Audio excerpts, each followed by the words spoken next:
लोकसभा चुनाव जैसे जैसे नजदीक आ रहा है, चुनाव में प्रचार और भी ज्यादा तेज होता जा रहा है। प्रधानमंत्री मोदी आज उत्तराखंड के ऋषिकेश और राजस्थान के करौली में रैली करेंगे। सबसे पहले दोपहर 12 बजे उत्तराखंड के ऋषिकेश में जनसभा करेंगे और ऋषिकेश में जनसभा कर गढ़वाल मंडल की 3 लोकसभा सीटों हरिद्वार, गढ़वाल, पौड़ी तथा टिहरी लोकसभा सीट पर मतदाताओं को साधेंगे। और प्रधानमंत्री नरेंद्र मोदी उसके बाद शाम 3:30 बजे राजस्थान के करौली में रैली भी करेंगे।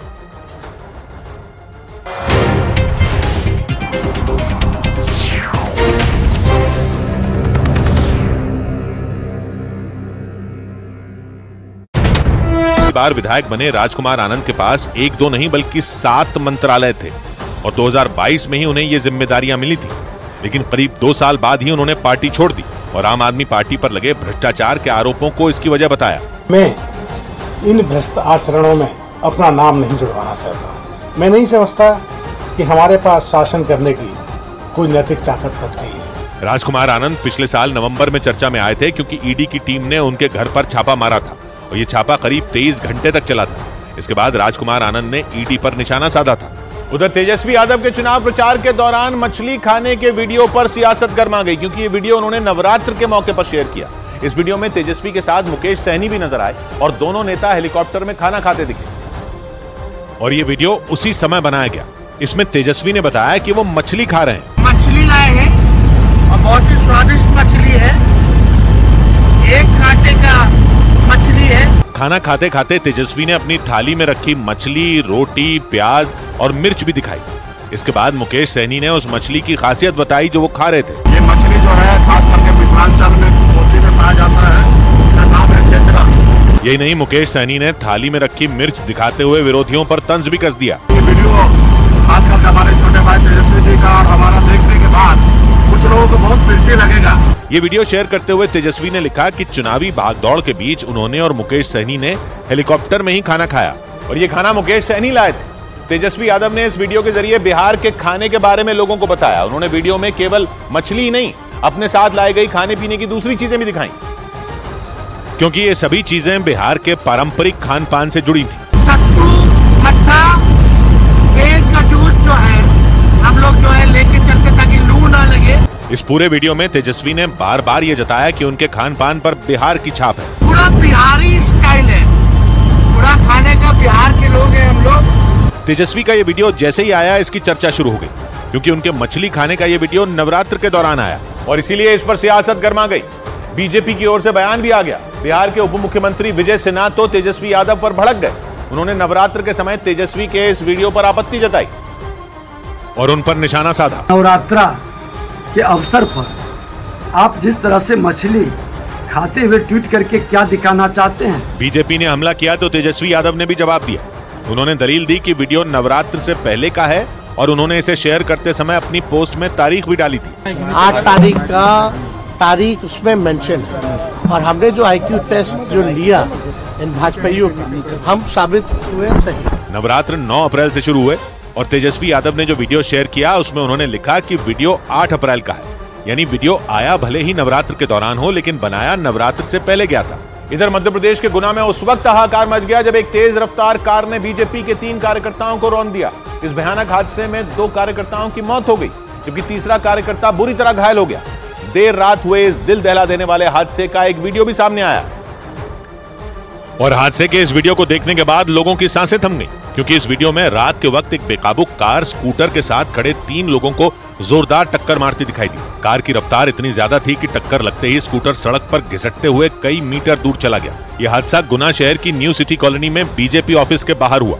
बताया गया कि आनंद रघुवंशी, कमलेश यादव और मनोज धाकड़ नाम के बीजेपी कार्यकर्ता सड़क के किनारे खड़े होकर बातें कर रहे थे। उसी दौरान उस कार ने तीनों को रौंद दिया। इस भयानक हादसे के बाद वहां हाहाकार मच गया। हादसे की वजह से वहां थोड़ी ही देर में लोगों की भीड़ जमा हो गई। वहां से आई एक तस्वीर में सड़क पर बीजेपी के एक कार्यकर्ता का शव पड़ा नजर आया, जबकि एक दूसरी तस्वीर में कार बुरी तरह टूटी दिखाई दी। स्कूटर और 3 लोगों को टक्कर मारने की वजह से कार के अगले हिस्से के परखचे उड़े दिखाई दिए। जानकारी के मुताबिक इस हादसे में कमलेश यादव की वहीं पर मौत हो गई जबकि आनंद रघुवंशी और मनोज धाकड़ बुरी तरह घायल हो गए और उन दोनों को फौरन गुना के जिला अस्पताल में इलाज के लिए भर्ती करवाया गया। बताया गया कि यह हादसा उस वक्त हुआ जब बीजेपी के तीनों कार्यकर्ता देर रात सड़क के किनारे केंद्रीय मंत्री और गुना लोकसभा सीट से बीजेपी के उम्मीदवार ज्योतिरादित्य सिंधिया के आने का इंतजार कर रहे थे।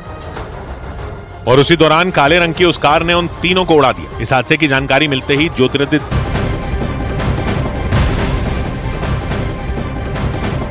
की बड़ी खबर आपको बता दें, पुलवामा में आतंकियों के साथ मुठभेड़ लगातार चल रही है और कश्मीर के पुलवामा में सेना का सर्च ऑपरेशन भी चल रहा है।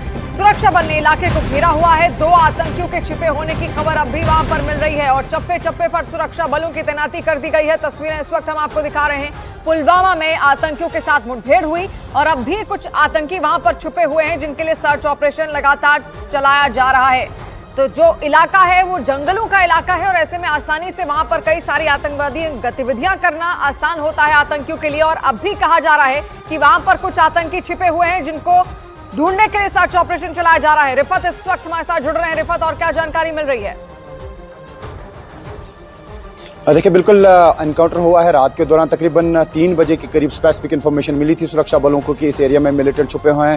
फौरन कोऑर्डिनेट सर्च ऑपरेशन शुरू किया पुलिस, सीआरपीएफ और आर्मी ने, और फायरिंग का सिलसिला तकरीबन 3 बजे से 3:30 बजे के दरमियान हुआ। और अभी हालांकि बताया जा रहा है कि 1 मिलिटेंट मारा गया, लेकिन पुलिस ने अभी इसकी पुष्टि नहीं की है। लेकिन कोऑर्डिनेट सर्च ऑपरेशन इस वक्त लगातार जारी है।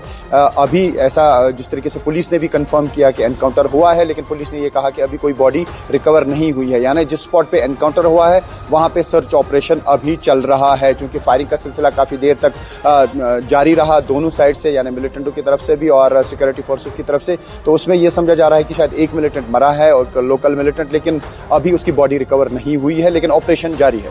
शिवानी, यानी गोलीबारी के बाद भी अब लगातार ऑपरेशन वहां पर चल रहा है और तस्वीरें लगातार हम आपको दिखा रहे हैं किस तरीके से सुरक्षा बल चप्पे चप्पे पर इस वक्त तैनात है। गोलीबारी दोनों ही तरफ से की गई। सुरक्षा बलों को भी वो गोलीबारी करनी पड़ी जब आतंकियों की ओर से गोलीबारी लगातार की गई और उसी के बाद से ये आशंका जताई जाने लगी कि अब भी और आतंकी वहां पर छुपे हुए हैं। पुलवामा का ये इलाका जहां पर इस तरीके की आतंकवादी गतिविधियां कई बार होती हुई दिखाई दी हैं।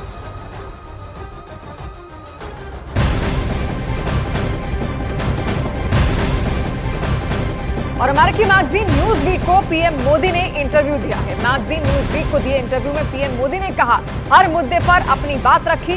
देश में हर वर्ग के लोगों के साथ समान व्यवहार हो रहा है। उन्होंने कहा कि कश्मीर में आतंक का खात्मा हुआ है और वहां बदलाव की बयार साफ नजर आ रही है।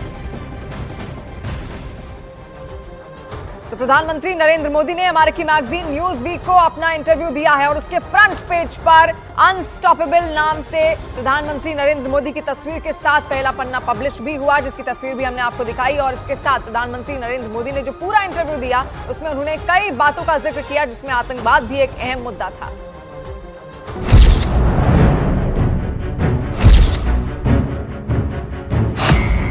अमेरिकी मैगजीन को पीएम का विस्फोटक इंटरव्यू।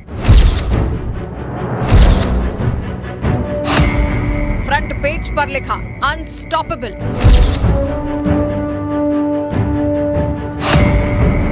विरोधियों को खामोश करने वाला इंटरव्यू।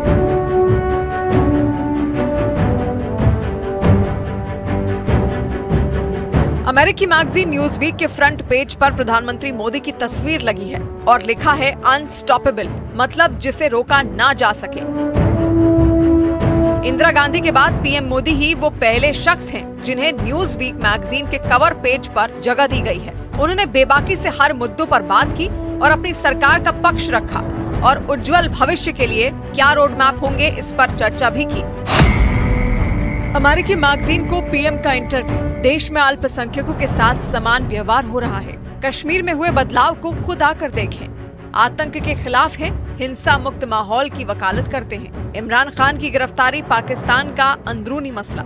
हमारी सरकार के लिए जनता का समर्थन बढ़ा है। प्रभु राम का अपनी जन्मभूमि में लौटना ऐतिहासिक क्षण। भारत जल्द ही तीसरी सबसे बड़ी अर्थव्यवस्था बनेगा। लोकतंत्र हमारे जीन्स में है। भारत लोकतंत्र की जननी है। इस इंटरव्यू पर बीजेपी नेता अमित मालवीय ने ट्वीट किया और लिखा कि पीएम मोदी भारत ही नहीं दुनिया भी बदल रहे हैं। इस इंटरव्यू